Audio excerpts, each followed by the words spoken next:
Hello, everyone.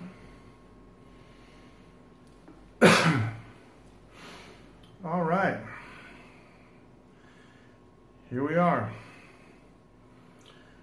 Nice to see you. I know it's a little dark, but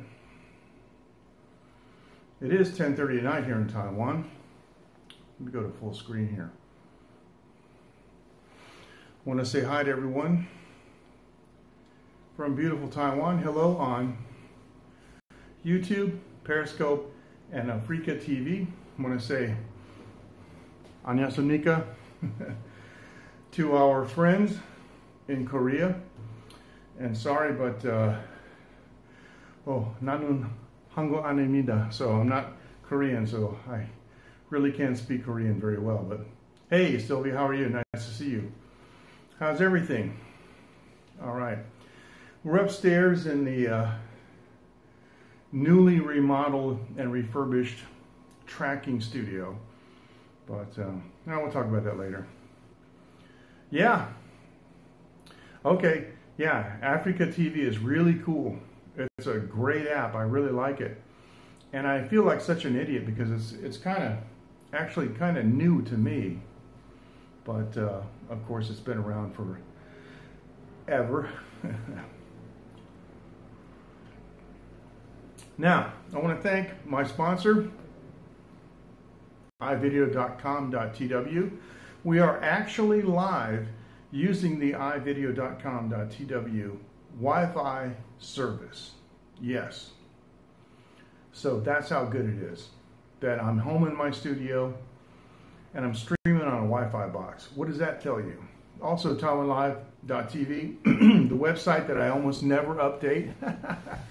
But if you go to TaiwanLive.tv, excuse me, and you use the pull-down menu, and you go to the late night show, you will find a page dedicated to this broadcast.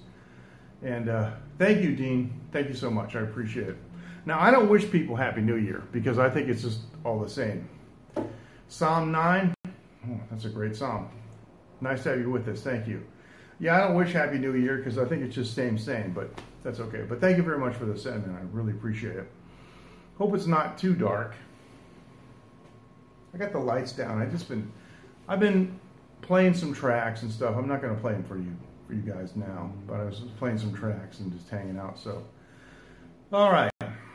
I haven't been on for a while. I've been really busy.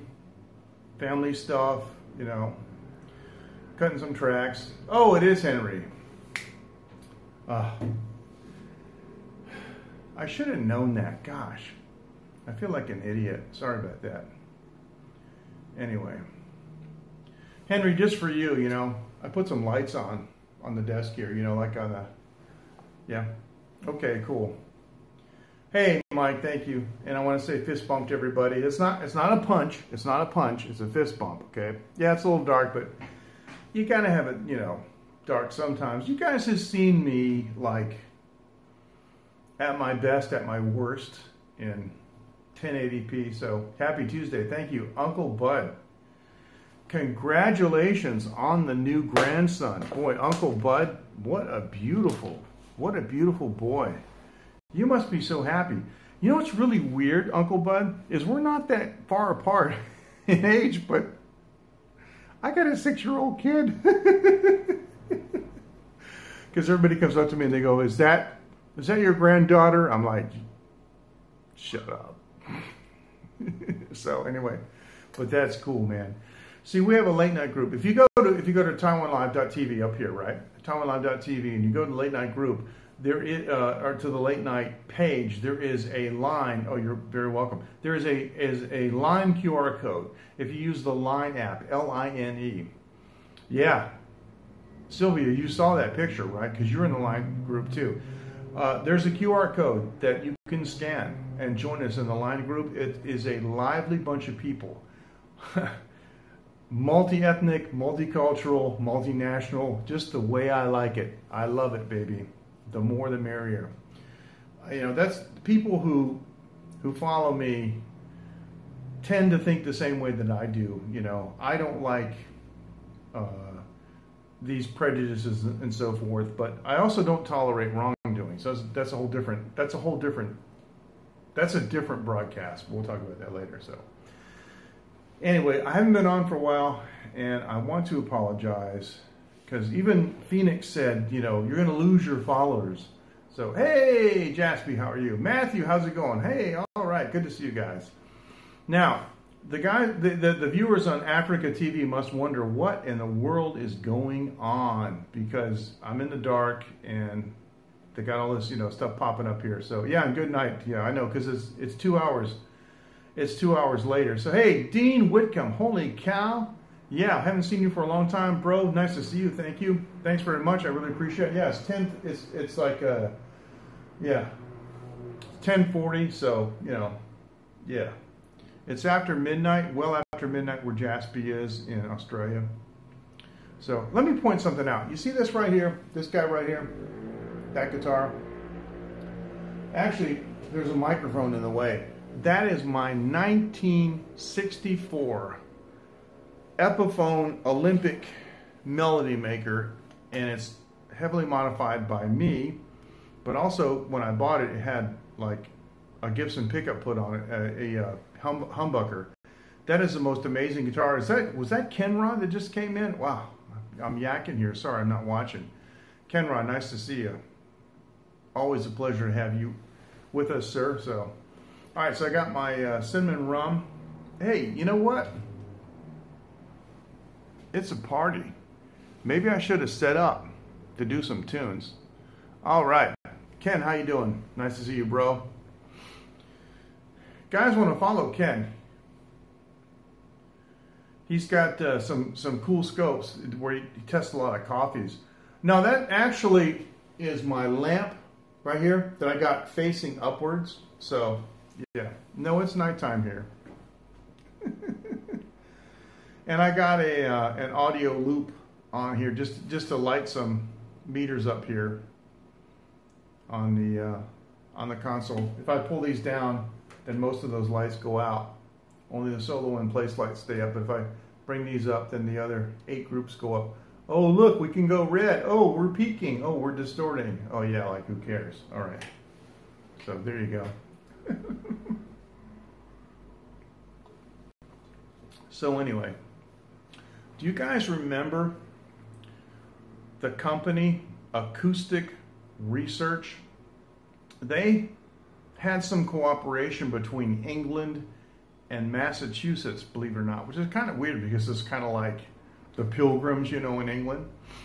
But I scored, a friend of mine gave me, yes it is, because we're streaming through restream.io to all 3 platforms. So yes, absolutely, Africa is seeing these comments.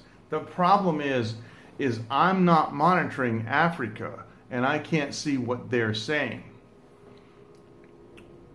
I got to do something about that. At this point, there's no way to link with Streamlabs. I suppose I could use another, you know, device, but I'd have to have a translator because my Korean stinks. But I copped a pair of vintage Acoustic Research speakers that are so outrageous. A friend of mine gave them to me, and he gave me this monster power amp. I think he's sitting down here in a box. It's got like 4 heat sinks that could heat this room up that I wouldn't even need to like turn on the heat. It's incredible. But the Acoustic Research speakers are so flat. A lot of people don't like them because they're too flat. See, like most of the consumer stuff, if you look at the spectrum, right? And from your point of view, to your left, the bottom end is always accentuated and the top end's accentuated, right? And that's how it is. It's kind of like this, because you want that boom, boom, boom, boom all the time, right? And that on the high end. So I have a story. A friend of mine named Robert called me, and he said, because, you know, he knew my background. He said, I want you to come over and help me position. I got a listening room, and I want you to help me position my speakers. And I've got a calibration mic and the whole thing. We can, you know, flatten the room. And I said, okay, great. So I came over and we looked at the at the spectrum analyzer and the calibration mic, and I got everything like flat, flat, flat. So whatever was like on the CD, whatever was on the source, you know, came out of the speakers uncollared. That's what he told me he wanted. He wanted like reference monitoring. He like wanted to put a record on by some artist, and he wanted to hear what it sounded like in the studio uncolored, and I got it for him. And he said, thanks, Mike. Yeah, it's a lot of fun. We have fun here. And so, you know, so I set it up for him, right? And he goes, I don't like how it sounds. So, okay. So I went over to the EQ, and I just went boom, boom, boom, boom, boom. He goes, yeah, it sounds great. I said, okay, we're going to leave it there. And that's what we did. So this console is a Soundcraft Ghost. It's a British console. It's primarily known for its microphone, preamplifiers, and equalization sections, which are legendary. This console is known for the legendary British sound. It's 32 channels. It's an inline console. Let me explain this to you for a minute. I don't know if you'll find this interesting. If you think this is boring, let me know. But let me see. I'm going to work. I think over here is probably better. For example, you're sending microphones. Let's just say that you've got like microphones here on these faders, okay? That represents volume controls. Equalization is tone controls. And you're sending them to a recorder. And you're playing back other tracks. Within the channel strip are the return mixes, like the return signals coming back in. This is called an inline console.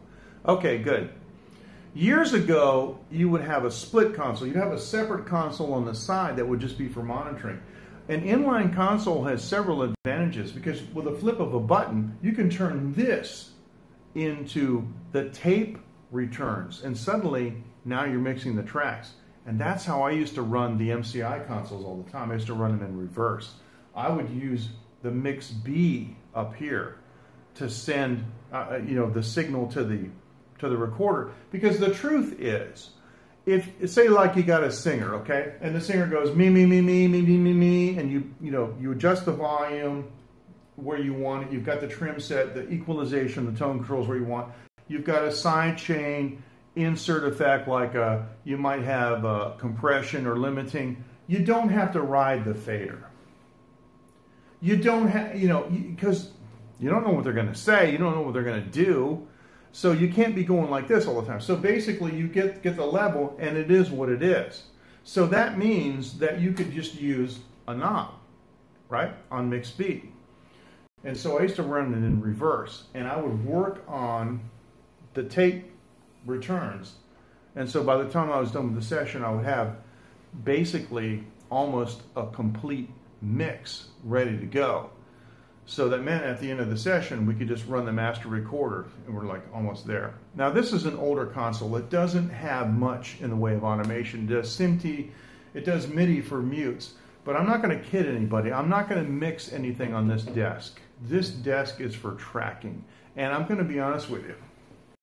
That guy over there, that little tiny console over there, that's a DP32 Tascam. That's a Porta Studio. To most people, that's a toy. But to a professional recording artist and producer, that's a godsend. That's an amazing piece of equipment. That is a 32-track digital recorder. I use this desk for the microphone preamps and the equalization. I don't mix on it. I record on that thing. And then I export the files. And somebody else in a $20 million studio, they mix it for me. That's how you do records. At least that's how you do records in the 21st century. So, yeah, but this console is really nice. And, you can track on it. It's good for tracking. And it's not totally out of the question. I might actually, I'm still considering it. There are many solid state media recorders out there, 24, 32, even up to 64 track. Excuse me. This console has on the back panel the patch bay. It would be possible to connect it to all those systems and use the main mix and mix B and do some absolutely amazing, incredible tracking, because the equalization, that is the tone controls, the dynamics on this console, the microphone preamps are just out of this world. But I wouldn't mix on it. I would have a separate room, maybe with an API Vision console. Who knows? 2019 hasn't happened.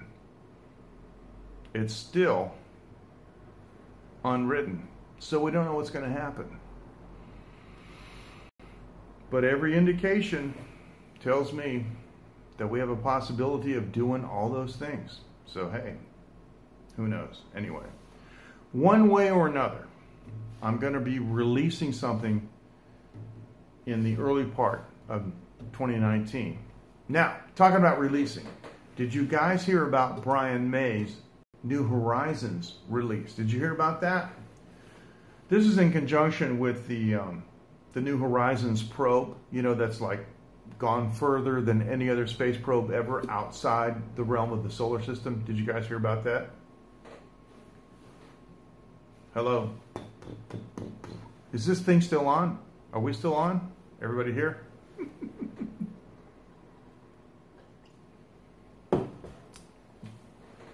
I didn't bring my other device to monitor, but did you guys hear about that? Because Brian May has released his first, good, thank you. He's released his first recording in over 20 years. That's amazing. Because that's kind of like what I'm doing. Now, I'm not putting myself in the same category as Brian May. Come on now. But I'm just saying. But actually, hanging on the wall. Yeah, I got one of his guitars, guys. You know this one. You've seen this one. I got all these guitars hanging on the wall. That's what that strap was. You probably saw the strap hanging there. But yeah, I'm not putting myself in that class. But hey.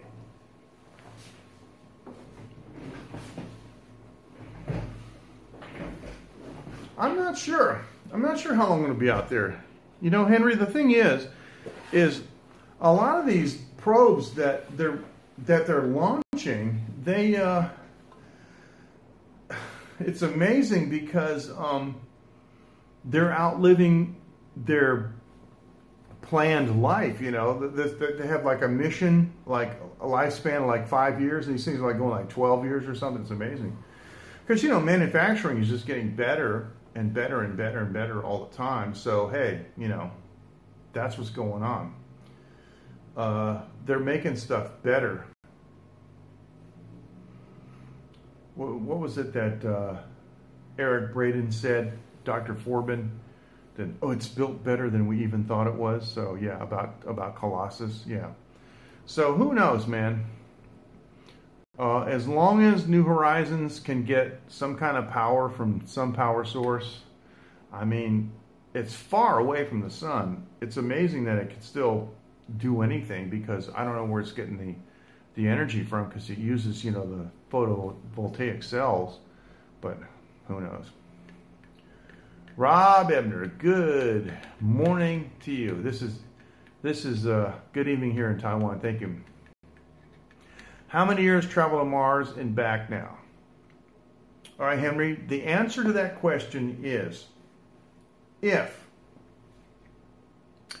you have a big ball of mercury, a sphere, and you super cool it down to almost absolute zero, and you pressurize it to over 200 atmospheres, and you spin it at a ridiculous rate of something like 200,000 RPM, then the travel time between Earth and Mars can be measured in minutes.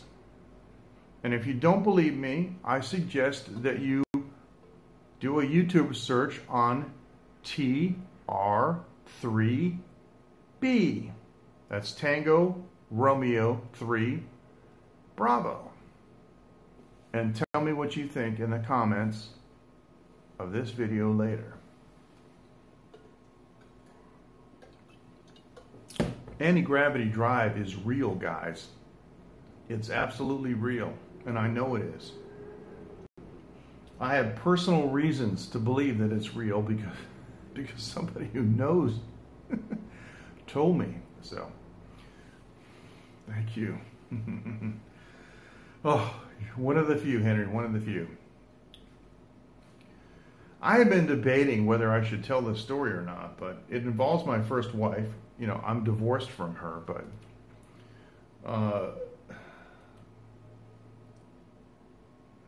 her uncle was a brigadier general in the Army, U.S. Army, and he retired at that rank. I'm not going to tell you his name. I've decided not to tell you his name. And he was the head of Lockheed Martin, and I got him on the phone and I asked him, is there an active electrogravitics or gravitics, however you want to pronounce it, program at Lockheed Martin? He said, yeah. And I said, you guys made like significant progress in recent years? And he said, oh yeah, we've made a lot of progress. So let me tell you something. All that stuff that you see on YouTube, UFOs, and it's U.S. military. See, if you've ever wondered why the U.S. military doesn't seem to be reacting to, I mean, there are a lot of other countries that are threatening the United States. There's one country in particular that's taken over, let's say, the sea south of Taiwan, and they've even suggested ramming United States ships and all this stuff. And the United States just doesn't seem to be all that worried about it. Well, here's the thing. If you guys remember the Gulf War, it was amazing because I'm a ham radio operator, and I was listening to U.S. military traffic on my ham radio during that time. It was pretty amazing what I was hearing. But you know, Saddam Hussein went to sleep one night, and he woke up the next day, and his infrastructure was gone. And he's like, what do you mean? Stealth? What's that? Yeah. Okay. And they surgically, removed him from existence. And so the United States has so much advanced military technology that the United States doesn't have to worry about threats from anybody else. They can just blah, blah, blah, blah, blah. And one night, it'll go dark. And then they'll wake up the next day and everything will be gone. TR-3B. You guys got to check it out. Anyway, I'm not making this stuff up. But I'm just a guy that lives in Taiwan that has more time than you do to look this stuff up. So I don't know what it is. I get around consoles. I just want to play with the faders. I don't know. There's no audio. You see the meters aren't even running over here. I don't know what it is. I just gotta, I feel like I gotta mix. You know what I mean? Give me a high five, if you know what I mean. So, anyway, so what's on your mind besides, I spilled too much beans, besides anti-gravity and all that other stuff? You notice how the console's divided into two sections here? You see, like from here, you can't really see down here, but from here to here, it goes on as far that way as it does here. This is the very center of the console. This is the main groups. There's 8 groups. And what's really cool about grouping is, if you guys don't mind more like recording technology talk, so say you're doing a mix, and it's a complicated mix. You've got a lot of drum parts, a lot of drum instruments. You've got kick, snare, hi-hat. You got 3 or 4 toms, overheads. You might have some percussion. You might have this many faders just on drums. You can assign them to one fader. So you go like this, your drums are off. You go this and there. and you can adjust the individual levels. I need a little bit more kick, okay. I need a little bit more snare, okay. But it's relative within the group. So however you change the group all goes up and down according to the fader. So that means that you could assign all the vocals, you can assign the guitars, the keyboards, you can assign whatever you want. So, Rob, take care. I appreciate that very much. You got to get going. Yeah, it's morning time there. You got stuff you got to do, and it's Tuesday. But grouping 8 groups, it's quite a bit. I mean, back in the old days, in the API consoles that I used, we had 8, but that'd be like drums, guitars, vocals, keyboards. I mean, what else you got? I mean, that's a lot. So with 8 groups, and because the console is MIDI, these are also MIDI controllers too. So for example, if you had a MIDI capable external reverb, then you could use these faders to control parameters on the reverb too, like reverb time. Like say, for example, there was one section of the song where you wanted a big hit to go really long. You could do that using these first 4. These are group 1 through 4, and they're MIDI 1 through 4. So, and MIDI is the musical instrument digital interface. So there you go. Anyway, the other thing about the console too, yeah, except I don't want to. Yeah, I know. Actually, the funny thing is I did do some producing for a Thai band here in Taiwan. I wouldn't mind doing some Thai stuff. Because it does SMPTE, which is a time code, the Society of Motion Picture and Television Engineers, I think, SMPTE. And there's a jog wheel here and a display. You can actually control most tape transports from the console. You can rewind and punch in and record. And it also has snapshots that it takes that you can do store and recall snapshots, which is pretty cool. So yeah, I'm actually considering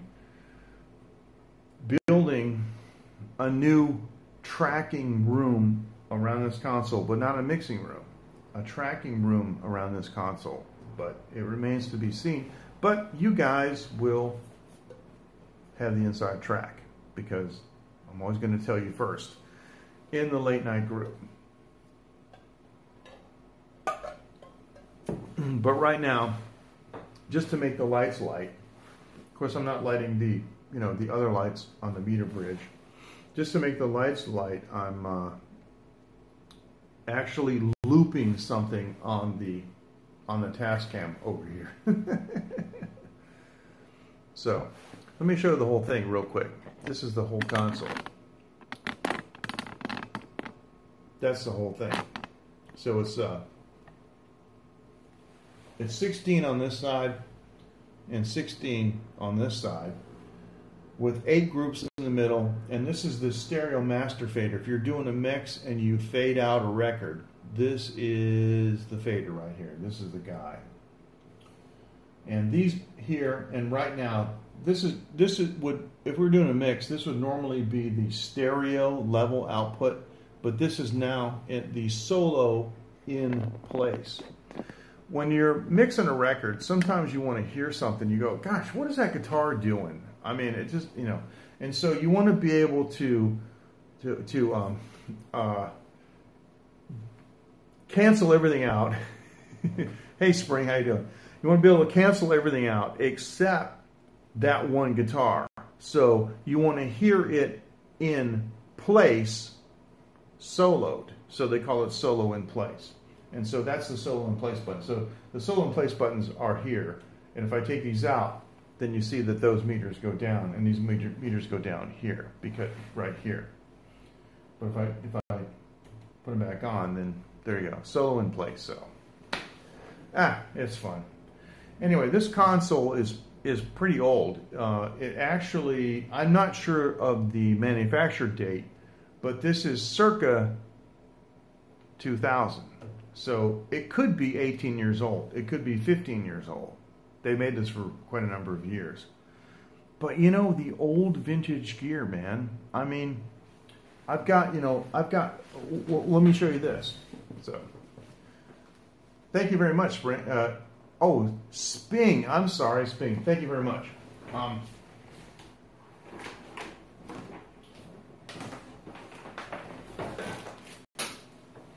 This guy I imported from Japan. This is the Vox VBM1. This is the Vox Brian May recording amplifier, and they only made this for 2 years. Oh, the console is Soundcraft. They only made this amp for 2 years, and it was 2005 and 2006. But you should hear this thing, man. It's incredible. It's like 10 watts or something. And Spin Gnome. Okay, good. Thank you very much, Spin Gnome. Thank you. And it runs off 100 volts main from Japan. So I had to buy. I'm here in Taiwan, and I had to buy a 100 volt converter. So, yeah. Oh, thank you, Ken. You take care. Thanks now. Take care.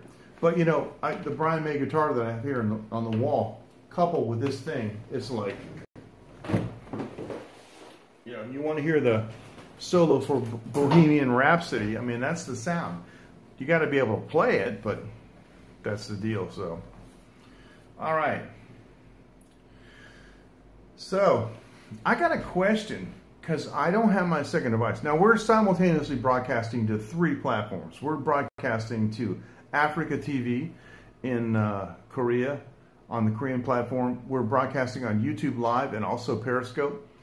I know what my YouTube numbers are because I get a readout, but what have we got so far for numbers on Periscope? I mean, round numbers. I don't, care about individual digits, but what are we doing on Periscope tonight?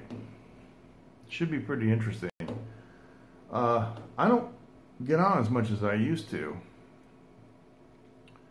Don't know what I got for an audience anymore in Periscope. Anyway, so we're up here in the Taiwan Live TV studios, and some of your more prominent and more famous Periscopers and I have decided to do some collaborations. No, it is. And it is because of the coin sound. No, absolutely. It's the coin sound. Gosh.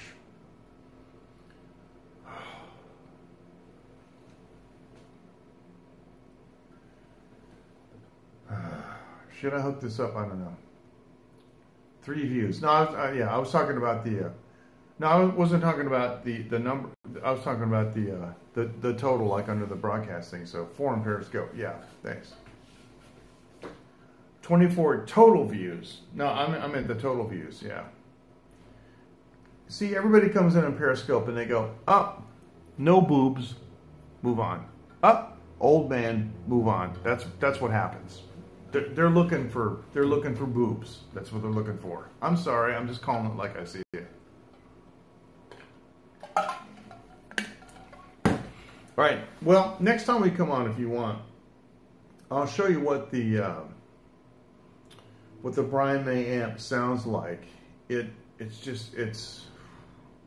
very, very mid-rangey, and it's like a growl. It's hard to describe, and it's hard to capture too, right? But the thing is, it has good. Well, we got them going on. It has a treble booster built in and a treble booster out, which I put in the other box amp over there in the rack that I use for recording. But it also has a recording out that I can put directly into the recorder. And boy, oh boy, it's like a mid-range peak. It's like got this honk that like Tom Schultz would love. And it sounds so vintage and so incredible. But if you play it with a coin, or you play it with a pick that I just recently invented, patent pending, it gets that sound, that bright sound, and it is just, it's incredible. And Henry nailed it too. One of the things that I want to do is I want to ask Brian if, like, when he stepped out for the first time on stage with that homemade guitar, was he self-conscious? You know, because he says, right, that he made it with his dad because he couldn't afford a Fender Strat, or he couldn't afford a Les Paul. So they made a guitar, and it ended up looking like this. You know, this is it. I mean, with the, you know, the 3 Burns pickups and the whole thing. So this is a Burns London Brian May. Yeah. And this one, I got this one in 2007. I've had it refretted twice because the original frets were just, I'm not going to go there. But, you know, it has the individual on-off switches and the out-of-phase switches. And it's just, you know, this guitar sounds incredible. But I also love the Epiphone over there, the 64. And between these two, that has like the Gibson sound, but this has a much different, more vintage sound. And it's hard to describe. But the cool thing is, if you don't play Queen stuff with this guitar, then it sounds like an incredibly hot vintage guitar. But then, like, you'll switch to playing Queen stuff, and you go, "Oh yeah, now I recognize it." But if you don't, then it just sounds like Boston or something else, you know, in that classic rock realm. So there you go. Anyway, all right. And I know there's a bass on the wall over there, but I'm not much of a bass player. I just use it for tracks. So, all right. You know what, though? You were saying about how you like consoles. This console smells good. You know what I mean? Vintage electronics. Because I got a whole box of old TX stuff over there. The original Tascam stuff. I've got an old Tascam 4-track, reel-to-reel. And sometimes I just open the box and smell it. Yeah, vintage Japanese electronics. So, excuse me. Actually, I'm not. Because I don't take drugs. I'm 62. When I was a kid, everybody in my neighborhood went to see Pink Floyd, and I was the only guy in my neighborhood that wasn't taking drugs. And they came back and they told me how fantastic and how great it was and all this stuff. But they were all high, so I don't know. I didn't trust them. But the only thing I have in common with Pink Floyd is that I am one of, I think, 2 American recording artists to ever use the Redmere, R-E-D-M-E-R-E, Redmere amplifier from England. And Pink Floyd is the only band in the world that I ever know that used the Redmere live on stage, besides me and Jack Morgan. But yeah, it was amazing.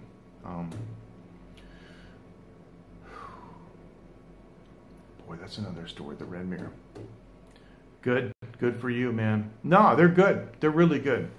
And don't get me wrong. I'm not dissing them. No, they're amazing. They're incredible. I just never got into them. In those days, I really listened to only 2 bands. I listened to The Who, and I listened to Queen a lot. But also, my friend John Beeler, Dr. John Beeler, he's a professor of history at the University of Alabama at Tuscaloosa now, but he was my high school pal.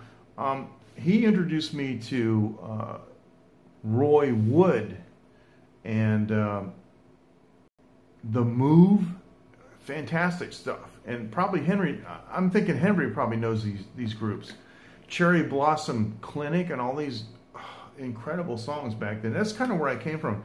The thing of it is, even to this day, I'm not really known for like I'm not really a flashy like lead player. I'm more of a very solid rhythm player, but like, you know, nobody can touch me on rhythm guitars. Like I can blow the windows out. But the thing is, I learned all that from these early, you know, British bands. So, but if you're interested in my past catalog, the last album that I released, I put all of it on my historical website. It's on mjk.asia, mjk.asia. Yeah, see Henry. Yeah, I knew Henry would know those guys. The Move. Yeah, Cherry Blossom Clinic. Lock the door and throw the key away. Great stuff. mjk.asia. There are 9 songs that you can play absolutely for free. Have a ball. My next album ain't going to be for free, but it's going to be for cheap. But anyway, so I'm working on, it's my first album in 20 years. I had a really, really bad taste in my mouth for the record business, you know, dealing with these attorneys. If you read the book, The Hitmen, there's a lot of people in that book that me and my business partner know and have dealt with. And it's, you know, it's a scumbag business. But the shame of it is I wasted a lot of my youth. Like I told you guys, I'm 62. I mean, from 42 to 62, I didn't do anything. I worked in manufacturing. I worked in other stuff. I mean, what I know about music, you know, could fall out of my head. I'm not going to be a bum on the street. There's a million other things I could do. I'm an engineer in 3 fields. So the point is that was wasted in music, and it sucks. So I just, yeah, it's more than crazy. It's criminal and it's immoral. You know, but now we don't need it. We don't need the music business anymore. I don't need CBS Records and Atlantic and all those idiots and all those, yeah, never mind. I'm not going to name any names. But I'm not as young as I used to be.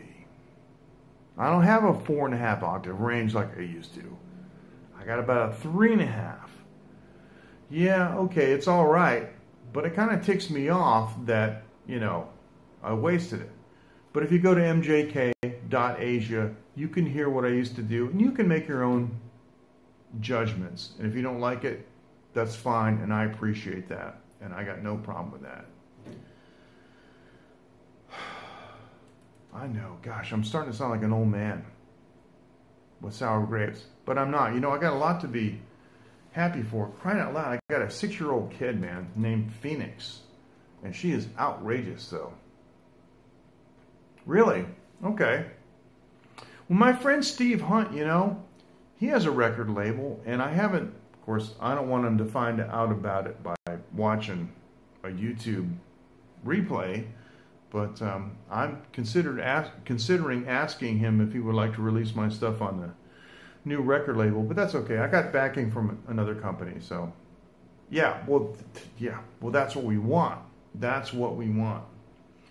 I do have, you know, my old connections, and some of the guys that I used to know in the old days are going to play on my record. See, this is great because nowadays, you know, it's like I call my friend Tony. You know, can you play bass for me? And he said, and he wrote me back a 1-line email. Send me the tracks. Okay. So yeah, anybody can mix. Now here's the cool thing. Maybe you guys don't know this, but if you want, you could be like a garage band and you just cut tracks.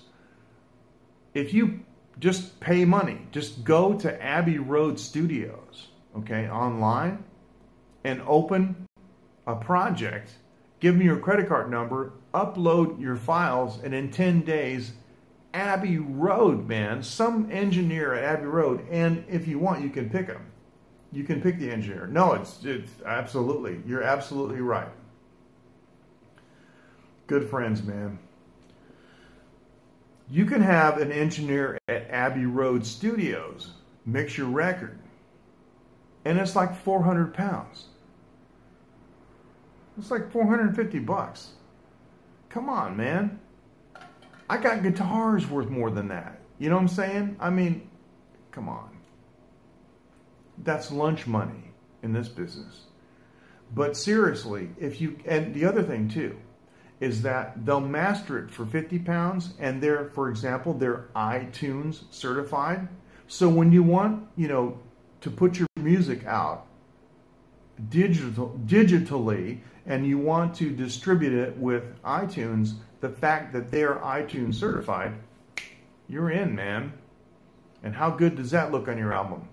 Mixed and mastered at Abbey Road Studios. Yeah. And you're a nobody. Yeah. It is a dark scope. Hey, 98. No, it is a good price, isn't it? 98, how's it going? Yeah, we are dark scope. Dark scope. Got a little LED tan going on. Got my studio tan going on, you know, for my LEDs, right? I got to turn my hands this way and this way. But yeah. No, it is. It's not like the old days. Let me tell you something. If you go to mjk.asia, right, and there's 4 tunes that I mentioned that I talk about in the history section, I paid $2,500 each in 1995 to have Sony Music Labs in New York City master my songs. Okay, so 4 songs, $2,500. Do the math, guys. That's $95. Vlado, the famous Vlado, one of the greatest mastering engineers, probably the greatest mastering engineer in the world, did those records. The funny thing is, I got a call from my personal manager, George. He said, "Hey, MJ, I got to tell you something." "Hey, Jarvis, how you doing?" "Is that your name?" I presume that's your name. He says, "Vlado called me." "Yeah, what's up?" He said, he has to take a short break mastering your tunes. "Really? What's up?" "Well, the Celine Dion Barbra Streisand record came in from CBS, so he's got to do that." And I'm like, well, okay, all right. As long as it's them, all right. But nowadays, I mean, just look up mastering and Vlado, VLADO. Just look up mastering and Vlado, okay? And he's got his own mastering studio now. He's not working at Sony. That whole place, the Sony mastering lab, it's all gone. It's all gone. It's all gone. Sony sold off BMG, the whole record company. It's all gone. So yeah, but Vlado's still there. I know. And he actually, believe it or not, sells mastering courses. Now I'm going to tell you guys something. If you're a young guy and you got good ears and you like studio stuff, you may want to consider becoming a mastering engineer and not. Thanks, bud. Take care. Thank you. I'll see you now. You may want to consider becoming a mastering engineer and not a mixing engineer. Mixing engineers are a dime a dozen. The masters are where everything goes through mastering. Okay? And you can name your price. And if you're really good, I mean, it's amazing. There are places like Peerless in Massachusetts. You know, even Taiwanese bands here in Taiwan use Peerless in Massachusetts. Because our good friend Bob Alec designed the room, and it's like standing in heaven. You're listening to this absolutely perfect room. There's no coloration at all. It's incredible. But yeah, mastering, yeah. But for 50 pounds, you can get Abbey Road to master your record. And they're iTunes certified. I mean, how easy is that? I wish I could rewind. I wish I could take this wheel here and rewind it 20 years. I've got a 32-track digital recorder over here that replaces a whole huge monster studio that we were using back in the 90s and the 80s. You know? But I'm still an old fart. There's nothing I can do about that. Except look ahead. So makes all the difference. That's why I'm not mixing here. This room is not treated. I'm just doing tracking here. Everything I do in this console, everything I do on the recorder is only tracking. We don't do any mixing here. It's unrealistic. But who knows? 2019 is just beginning. We may actually build a mixing room. Yeah. So, I would like to thank everyone for joining us tonight. I am super tired. I'm always sleep deficit. I'm probably about 20 hours behind. But I want to thank everyone for joining. And I want to thank my sponsor, ivideo.com.tw and TaiwanLive.tv. Appreciate everyone joining us on Africa TV. I appreciate you joining, and I'm sorry, Minhan Hamnida. I just, I don't speak Korean. Thank you very much, Matthew. But I want to thank you for viewing on Periscope and for viewing on YouTube. Thank you very much. And Spignome, I think, yeah, you said. Thank you very much for the piece. I appreciate it. Thank you, Henry. Yeah, it was cool. It was good, man.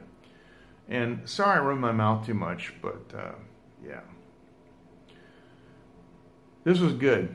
It's been a while, and I feel bad because I haven't been on as much as I should. And even Phoenix, my daughter said, "You're going to lose your followers. You got to live stream. You're going to lose your followers." And it's funny because Phoenix asked me to take pictures, and she says, "You should show your followers this stuff." And sometimes my daughter does stuff. She'll take, "Baba, take a picture of this." Baba, because we're a Taiwanese family who speak Chinese. "Baba, you should take a picture of this," And it's funny because I'll take a picture and she'll go, "You should show your followers this." So, and she loves Coco's videos in particular. And Coco, I just got to tell you, you have a special place in the heart of my family. But everybody does in the late night group. Go to TaiwanLive.tv. Go to the menu. Pull it down. Look for the late night. This is the show that I do here. We're a talk show. I've been doing it for quite some time. I used to have a national talk show in America back in the 90s. And I just love doing talk. And if you go to the late night show page, you will find a QR code for the late night group on the Line app, Line. That's what we use throughout Asia for communications. It's better than anything else. It's like WhatsApp and Facebook and everything all wrapped up in one, and it's totally encrypted. It's fantastic. And you can join us. The Line group, late night, is open to the public, and we welcome you. It is a multinational, multicultural group. There's no shaming. There's no prejudice, because I won't stand for it. That's just how it is. Thank you so much for joining, and I appreciate it so much. We'll see you guys next time, and God bless. Thank you. Bye-bye.